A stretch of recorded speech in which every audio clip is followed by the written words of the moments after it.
To Drs. Jeffries and Thompson, and Dr. Jeffries, before we end the show today, let's give the two of you an opportunity to, you and Dr. Thompson, the opportunity to take the information that we've talked about the African civilization and the impact that it has had and the influence that it has had.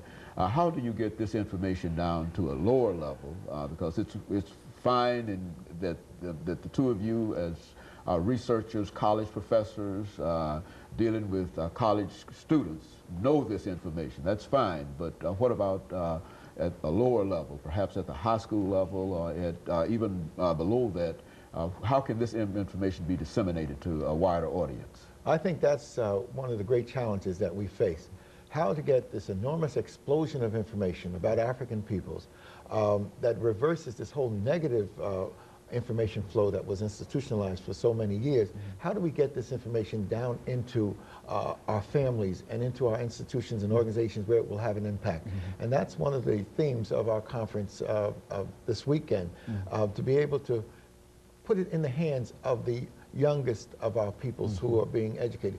Why? Because knowledge is power, and that means knowledge of African peoples is empowerment for African peoples. So if our youngsters are constantly bombarded with the negative images, the Tarzan images, the Sambo images, then that negative projection falls on them. But if they know that African peoples were the founders of the human family, that they raised the pyramids and temples of the Nile to their consciousness of the spirituality and their God consciousness, that they invented mathematics and writing and philosophy, when this knowledge is put in the hands of our young people, it will give them greater strength and self-motivation.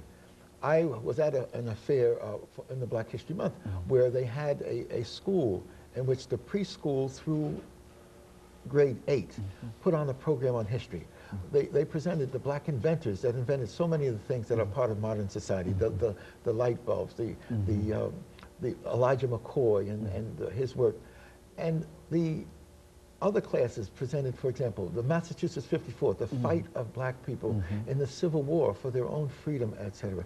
So that I saw that this can be done if properly taught, properly trained instructors are available. It can be taught to our people at every grade level. I saw the preschool, I saw the first, second, third grade, the 8th grade actually implement a curriculum of this enormous truth of African rural studies.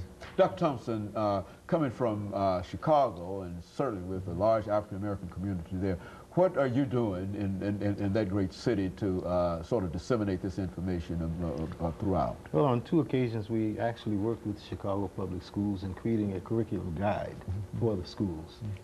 And that was done through the public school system. In addition to that, with the group I'm working with in Chicago at the Center for Inner City Studies, the Kemetic Institute, we actually wrote a curriculum guide for the public. So actually we're working with community organizations as well, with the churches, but I think most importantly, you will have to get to the administrators. You must deal with the faculty and the administrators of these school systems, or of the church school systems and what have you, and teach about Africa. So we have a program called Teaching About Africa, which we have had since 1986. And across the country, in many cities, we have these programs. But the thing about being a member of the Association for the Study of Classical African Civilization, we have these regions. So therefore, wherever you go, the West, the East, the Midwest, or the South, we have communication with each other, and we're working with schools and actually bringing forth all of this information about Africa. The other thing is we cannot leave out the large, growing African communities coming from Nigeria, Ghana, Ethiopia, Eritrea, and all those places, South Africa, Zimbabwe, in Chicago, in Illinois, in Michigan, in New York, and what have you. Here in so now linking up with these organizations, these groups, I would consider to be most important. Very good. And of course, I think that in order to do this, Dr. Jeffries, this requires quite a bit of resources from organizations like the organization that you have. And what are you doing, and how do you reach out in order to get people to support what you're doing financially? Well, fortunately, we are self-funding. and the contributions made to our organization, scholars come from around the country to participate in our various conferences, and we move the conferences around the country. They pay their own expenses, and the purchase of books and other materials, tapes, helps to create the funds of money necessary for us to do the things that we have to do. And so I think it's important for us to understand that it doesn't take a great deal of money. It takes an interest, it takes an effort. The first teacher who opened up the world to me was my mother, and she taught it simply by making sure that the books were properly in place for me to understand myself, and she laid down the foundation for us to grow and develop. So our people have to start to be critical on how they spend their monies. We earn great deals of money, and we have them, but it all doesn't have to go for cars and for big homes. You've got to have a library in that home, and you've got to have your youngsters knowing that they're heading for higher education and for a greater fulfillment of their lives. You know, Dr. Thompson, I think one of the organizations that has played a very, very significant role in terms of trying to spread the African civilization has been the Black Studies departments all over the nation. Over the last 3 or 4 minutes, 3 minutes that we have here, you and Dr. Jeffries, why don't you give us some statements in reference to these organizations, these so-called Black Studies departments and whatever, on not only historically Black institution campuses, but campuses all over the nation. Let me just say one thing. We have a website. It's ASCAC, A-S-C-A-C. ASCAC. ASCAC.org. No, go ahead. Yes, and in that website they can connect with a lot of the activities going on around the world in terms of these organizations. But it's important that you mentioned the Black Studies. I was one of the founders of the Black Studies movement in New York and also on the West Coast. I set up the Black Studies Department at San Jose State University. And right now, as we speak, the National Council for Black Studies, which was formed in the 70s, just as we formed the Association for the Study of Classical African Civilizations in the 80s when this explosion about the Nile Valley took place, the National Council of Black Studies is meeting in Atlanta as we speak.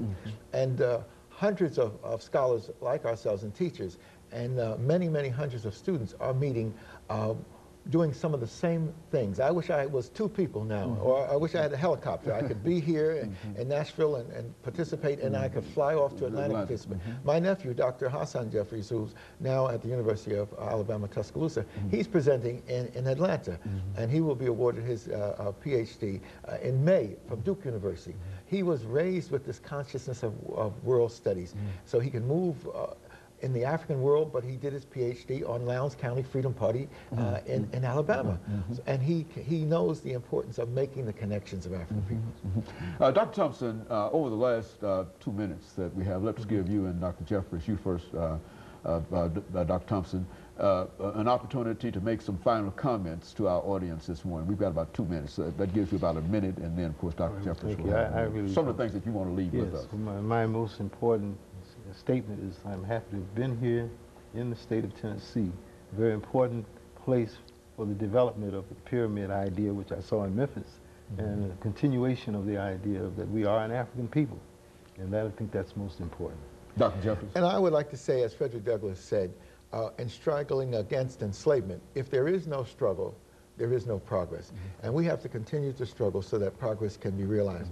And I would like to say that I want to thank you in Tennessee for inviting us, and because I was affiliated with a son of Tennessee, Alex Haley. I worked with Alex for 7 years and helped him develop the whole Roots program. And Alex showed that with perseverance and understanding, these enormous truths about us as world peoples can be revealed. And the whole Roots phenomena is an example of African world studies.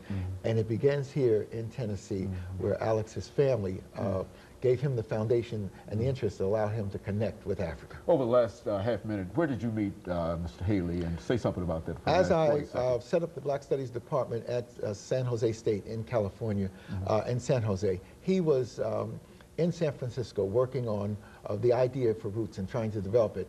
And he met some people who, because he had this great interest in reaching into Africa, who knew me and then my experience of going back and forth to Africa many times and studying. So we connected in 1971. 1972, we got a $500,000 grant from the Carnegie Corporation to look at the Black family worldwide. And we put on board teams of scholars that participated in this enormous work. So a great credit goes to Alex Haley, a son of Tennessee, for his contribution to African World Studies. As well as you, Dr. Jeffries, and of course, Dr. Thompson. Let me thank the two of you for coming by and giving us that information, and let me encourage our audience to tune in again next week for another informative edition of Comments. Thank you and good morning.